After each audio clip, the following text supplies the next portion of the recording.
Everyone thinks The Wizard of Oz is just a magical fairy tale, but Wicked for Good is about to prove there's a much darker story hiding behind the Emerald Curtain. Pay no attention to that man behind the curtain! From the truth about Elphaba, the so-called Wicked Witch, to Glinda's shocking role in Oz's corruption, these are 10 dark secrets Wicked Part 2 could finally reveal. Goodbye, Dorothy. Bye, Dodo. It's just that one road the whole time. The Wizard of Oz didn't come from Oz at all. He arrived in a hot air balloon, a stranger from Omaha, Nebraska, and the people of Oz, desperate for a leader, hailed him as a savior. Over time, he leaned into that myth, building his power on illusion, smoke, and fear. In Wicked, we already saw his secret exposed. He has no real magic, he's a scammer, and his power is nothing more than an illusion. You have no real power.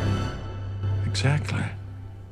That's why I need you. He engineered the story so that Elphaba became the wicked witch he needed the public to fear. In Wicked for Good, we'll go deeper into that. We'll see how he uses propaganda, bending the narrative across Oz to maintain control. The trailers already tease banners and posters branding Elphaba as a villain, and massive campaigns painting her as a monster. He'll stage events, manipulate crowds, spread falsified news, and flood Oz with visual propaganda to rewrite history in his favor. Oh my.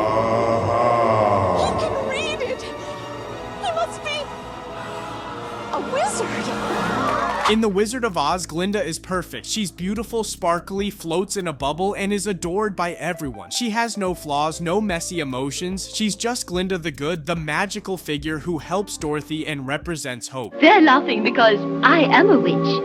I'm Glinda, the Witch of the North. In Wicked, that perfect image is partly a facade and partly propaganda. After the climactic events of Part 1, when Elphaba went against the wizard and flew away, the wizard and Madame Morrible knew they needed a counter symbol, and they chose Glinda. They transformed her into the public mask of their regime. Glinda, the Good!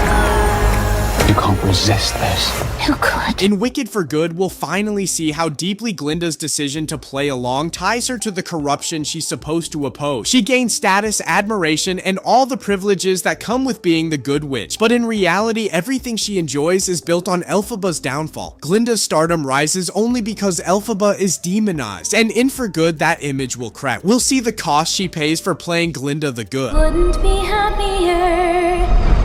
It's more important than ever that you lift everyone's spirits. In the first Wicked movie, we already get the setup for the cowardly lion we'll meet in The Wizard of Oz and who will return in Wicked for Good. Back in Dr. Dillamon's classroom, we see Elphaba and Fiyero rescue a trembling lion cub from cruel experiments and release him into the wild. That cub grows up, and while the intervening years are skipped over in Wicked, For Good will bridge the gap. We'll see how that same cub becomes the cowardly lion we know. I was king of the forest. In The Wizard of Oz, the Tin Man is kind and gentle, but he's missing a heart. What most people don't know is that his story actually begins in Wicked, and it's much darker than anyone imagined. Beautiful!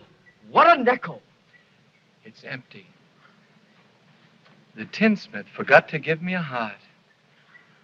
No heart? Bach the Munchkin, who secretly loved Glinda, ends up with Nessaros instead. But when a spell goes horribly wrong, Elphaba tries to save him and accidentally transforms him into the Tin Man. In Wicked for Good, we'll finally see the truth behind that spell and the pain that followed. Bach doesn't wake up grateful, he wakes up broken. The trailer even shows him saying, "What have you done to me?" revealing a Tin Man who isn't just heartless, but hurt and angry. In Wicked, we learn the Scarecrow from The Wizard of Oz was once Prince Fiyero, and his transformation happens during Act 2, or what we'll fully see in Wicked for Good after Elphaba casts a desperate spell to protect him from being tortured. The spell is meant to save his life, but doesn't go the way she planned. In her grief and panic, she casts the spell during No Good Deed, and instead of freeing him, she turns him into something else, a man made of straw. The setup has been hiding in plain sight since the first movie, like during this Ozdus ballroom dance.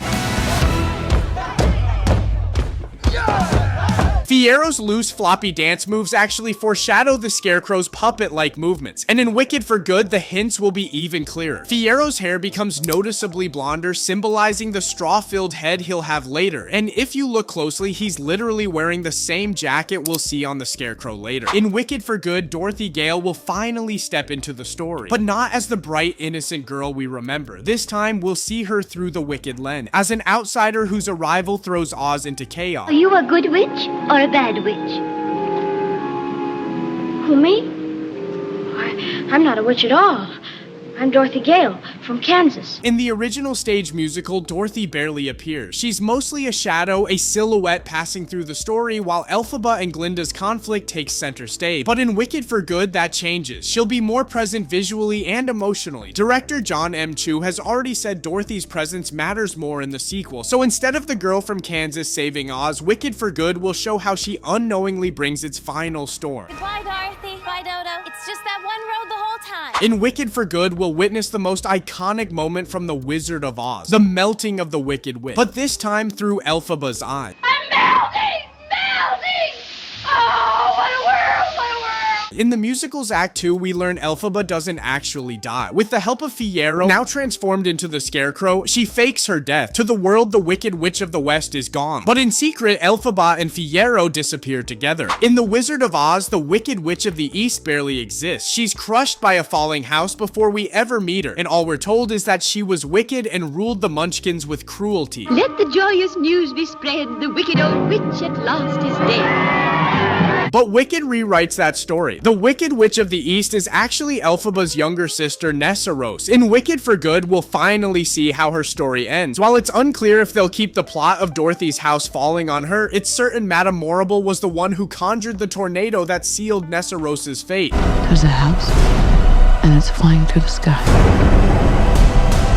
In the original Wonderful Wizard of Oz novel by L. Frank Baum, Dorothy doesn't wear ruby slippers, instead she wears silver shoes. The ruby color was introduced in the 1939 film to take advantage of the new Technicolor process, making the shoes pop against the yellow brick road. Give me back my slippers. I'm the only one that knows how to use them. They're no use to you. Give them back to me. Give them back. Keep tight inside of them. Their magic must be very powerful, or she wouldn't want them so badly. But here in Wicked, they're going back to the book's roots and the shoes are silver again. Glinda gives the slippers to Dorothy almost immediately after she lands in Oz, and that feels like a betrayal to Elphaba, cause Dorothy is a random stranger who literally just killed Nessaros. It sets the stage for the famous catfight in the stage musical between Glinda and Elphaba. Be encouraging. Are you crazy? During most of Wicked, Elphaba believes her father is Frex, the strict governor of Munchkinland who dotes on Nessaros and treats Elphaba like a burden. But here's the truth, Elphaba's mother was unhappy in her marriage, and one night she met a mysterious stranger who offered her a strange green elixir, which in the Wicked book is literally the same elixir the wizard uses later, and is what caused Elphaba to be born green. In Wicked for Good, we'll see the truth come full circle. After Elphaba's apparent death, Glinda finds the same green bottle, revealing that the Wizard of Oz was Elphaba's real father all along. Oh, it's so great to meet you. And those were the 10 dark secrets Wicked for Good will finally reveal. Which of these are you most excited or scared to see play out on screen? Let me know in the comments.